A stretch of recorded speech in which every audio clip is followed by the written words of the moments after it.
है ना।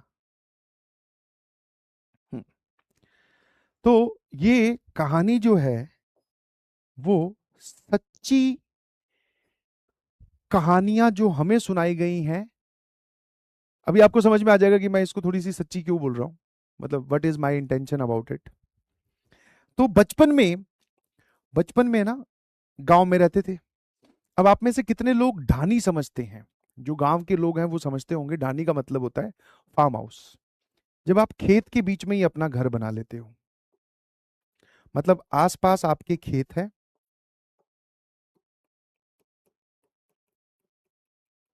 और यहां से जो है वो रास्ता घर की ओर जा रहा है, यहां आपका होम है। समझते हैं, है ना। तो जिसको आज की टेक्निकल लैंग्वेज में फार्म हाउस बोलते हैं, पुराने टाइम पे जो जमींदार लोग होते थे, अभी भी है ये कल्चर, गांव में जाओगे तो वो खेत से ट्रैवल ना करना पड़े बार बार गांव की ओर, तो वहीं पर ही फसल संभालने के लिए वहीं घर बना लेते थे।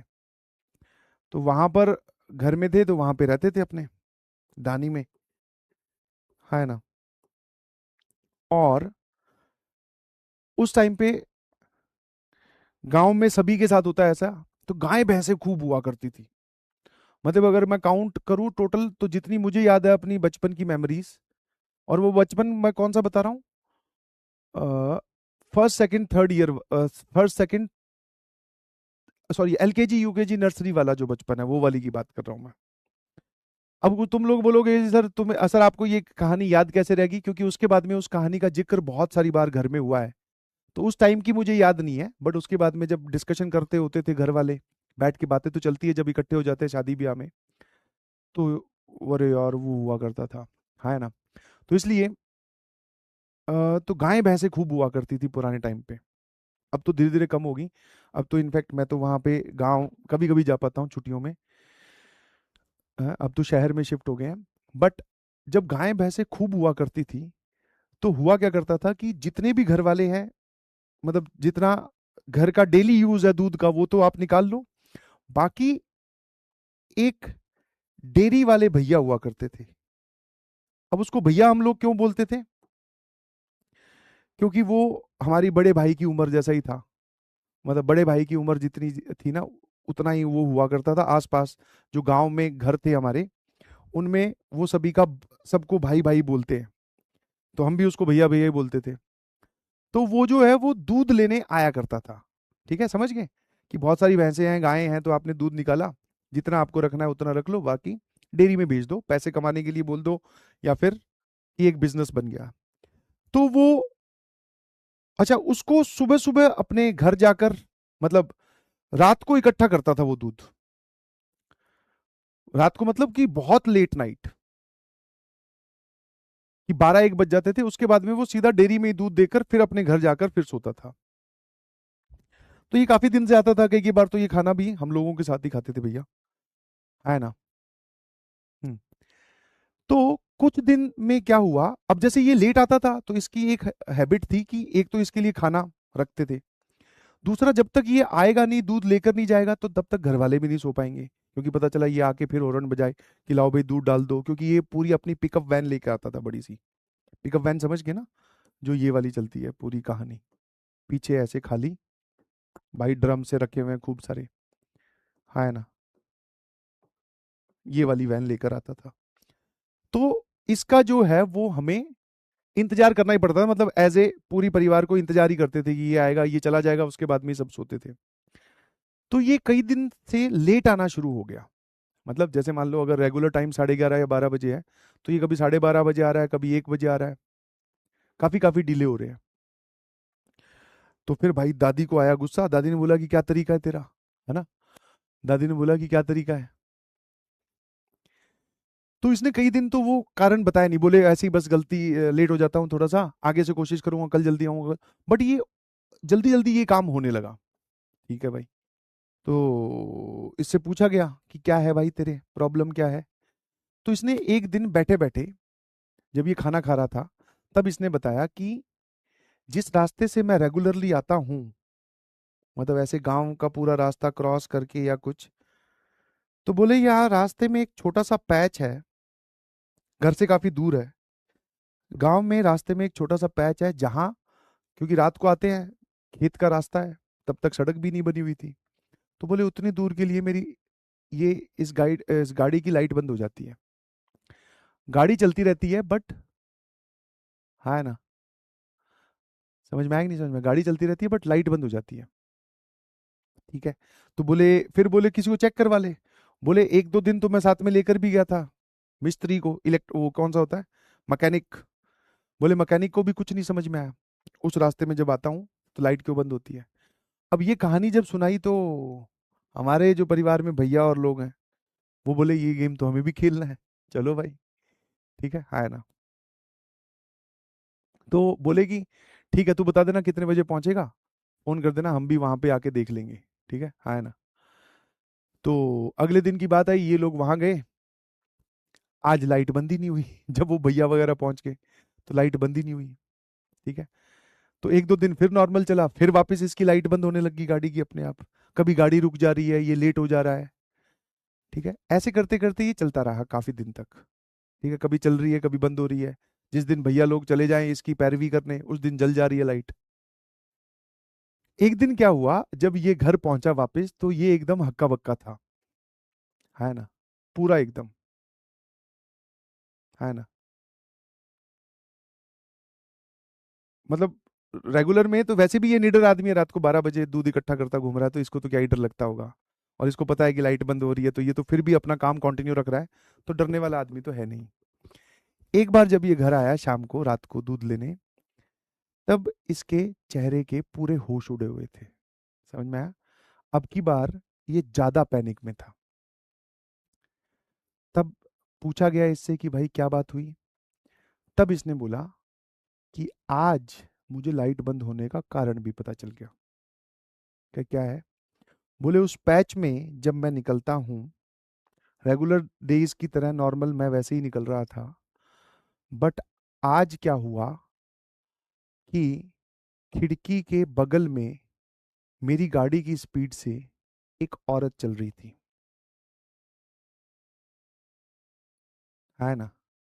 और औरत का डिस्क्रिप्शन वैसा ही जैसा फिल्मों में दिखाया जाता है। मतलब कि ये अपनी गाड़ी पर है, चाहे 30 की स्पीड पे हो 40 की स्पीड पे हो, बट उसके पैदल चलना तो मुश्किल है ना। चल रही थी और इससे बोल रही थी कि मेरी मदद करो, है ना। और काफी दूर तक चलती गई, जब इसने ब्रेक मारे तो गायब हो जाए, फिर वापस चले तो फिर आ जाए। ऐसे कर कर आकर जब ये पहुंचा घर, तब उसने बोला कि भाई ये सिस्टम है, आज तो मैंने देखा है। तो जो भी ये बात सुनेगा तो वो यही बोलेगा कि भाई किसको देखा, कौन थी वो, क्या मदद के लिए बोल रही थी। तो बोलेगी वो नहीं समझ में आया, बट हाँ ये था कि मेरे पैरेलल चल रही थी वो। मैंने तो गाड़ी भगाई तो उसकी स्पीड तो जैसे स्पीड बढ़ाई तो पैरेलल थी, चाहे आप कितनी भी बढ़ा लो वो तो पैरेलल ही थी, है ना। तब इस चीज को, क्योंकि ये फिर पूरे एक तो गांव का भी है और दूसरा फिर हमारे घर आने का भी रास्ता है, तो फिर इसकी जांच पड़ताल की गई भाई कि ये क्या प्रोग्राम है ना। और ऐसा, ये तो चलो रात को आता है, और हम लोग तो इसी रास्ते से आते जाते रहते हैं, मतलब जो चाचा वगैरह लोग हैं वो यही बात कर रहे थे, हमें तो आज तक कभी नहीं ऐसा कोई मदद मांगने वाला इंसान आया, है ना। तो थोड़ी जांच पड़ताल की गई, गांव में पूछा गया कि भाई और भी किसी के साथ ऐसा कुछ हुआ है क्या, क्योंकि ये ऐसा तो है नहीं सिर्फ हमारे घर से दूध लेके जाता था, और भी गांव में कई घर थे जहां से दूध लेके जाता था। तो ये कहानी काफी गांव में पॉपुलर होने लगी, है ना। तब धीरे धीरे ये पता चला कि इसके बगल में जो खेत था ना, यहाँ पर, है ना, यहाँ पर, यहाँ पर जो खेत था, इस खेत में ही गांव में किसी औरत को मारकर दफना दिया गया है ना। और वो, मतलब ये दो बातें एक साथ उठनी स्टार्ट हुई। एक, कि वो औरत गांव से गायब है, घर परिवार में दिख नहीं रही, किसी और घर में। और दूसरा कि ये सब इंसिडेंट्स, कि ये एक तो हमें पता चला, दूसरा गांव में आपस में लोग बात कर रहे हैं कि कुछ तो गड़बड़ है इस रास्ते में, लाइट बंद हो जाती है, कुछ ना कुछ परेशान कर रहा है। खेत में मारकर दफना दिया गया है, और वो जो लोग हैं जिन्होंने दफनाया है उनके घर पे ही ताला लगा हुआ है। ठीक है। मतलब वो काफी दिन से वो पूरा परिवार ही गायब है, कभी कभी उनमें से कोई दिखता है ना। तो इसकी जब मौत का कारण पता किया गया तो वो बड़ा ही अननेचुरल, और बोलते हैं ना जबरदस्ती किसी को मारना, कुछ बात हुई होगी। वो बच्चों को इतनी बातें बताते नहीं है, तो हमने ज्यादा पूछा भी नहीं, है ना। तो वो औरत का वो भूत था जो उससे मदद मांग रहा था रोग। फिर कुछ नहीं, फिर पंडित वगैरह को बुलाया गया, उस एरिया का पूजन करवाया गया, ठीक है। फिर और भी बहुत सारी चीजें की गई होंगी, हमें नहीं पता उसके बारे में। फिर हुआ क्या, जब ये वाला रास्ता थोड़े दिन के लिए वो संदिग्ध था ना, तब दूसरा रास्ता इस्तेमाल किया जाता था। और दूसरे रास्ते में शहर की थोड़ी थोड़ी मार्केट पड़ती थी, मतलब कि गांव की जो मार्केट होती है, दो चार दुकानें ही होती हैं, है ना।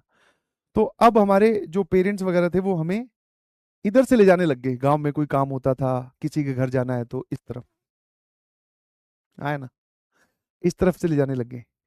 अब उस चीज का हमें बड़ा फायदा हुआ, मैं और मेरा छोटा भाई, क्योंकि इस तरफ जाते थे ना, तो पापा के दोस्त हुआ करते थे, उनकी एक दुकान थी, और वो हमें देखते ही, दोनों भाइयों को देखते ही बोले फ्रूटी पियोगे क्या, और बचपन में कौन फ्रूटी मना करता है, मैं कहा हाँ अंकल फ्रूटी पियेंगे।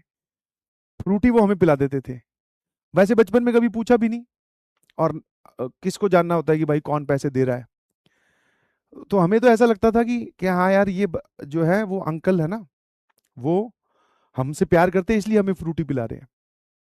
फिर पिताजी ने बाद में बताया कि वो दोस्त तो है, पर तुम रोज रोज जाके उससे फ्रूटी पियोगे तो पैसे भी तो लेगा। तो ये काम बढ़िया हो गया, अब कोई भी काम मतलब 2-3 दिन में तो जाना हो ही जाता था गाँव में। इधर से जाते थे, अंकल की दुकान, बेटा फ्रूटी पियोगे, मैं कहा हाँ फ्रूटी पियोगे, है ना। कई कई बार तो ये चल तुझे फैंटा पिलाता हूँ, ये डायलॉग तब आया है। ये अपना बचपन से चल रहा है, छोटे भाई को मैं बोल रहा हूँ। चल आजा फ्रूटी पी के आते हैं, है ना। पापा जा रहे हैं गाँव, पीछे बढ़ जाते हैं मोटरसाइकिल के, चलो। अंकल जैसे दिखे, बोले फ्रूटी। पापा कहते हैं कि ये भाई ये रास्ता जल्दी चालू होना चाहिए, फ्रूटी का नुकसान बहुत हो रहा है। है ना, बिल्कुल सही। गांव में ऐसे छोटे मोटे इंसिडेंट्स होते रहते हैं, आप भी बच के रहें, ठीक है। आप घबरा मत, आपको कभी भी भूतों से डर नहीं लगेगा, बताता हूँ कारण। सर इससे ज्यादा डरावना थोड़ी हो सकता है, क्या बात कर रहे हो, हैं। इससे ज्यादा डरावना हो जाएगा, ना भाई ना। इतना तो कोई भूत ही पैदा नहीं हुआ मुझे लग रहा है, ठीक है। चलिए, थैंक यू सो मच, बहुत बहुत धन्यवाद, good night everyone, take a proper rest, ठीक है। अब 2 दिन हमारी क्लास नहीं है, तो अच्छे से, ठीक है।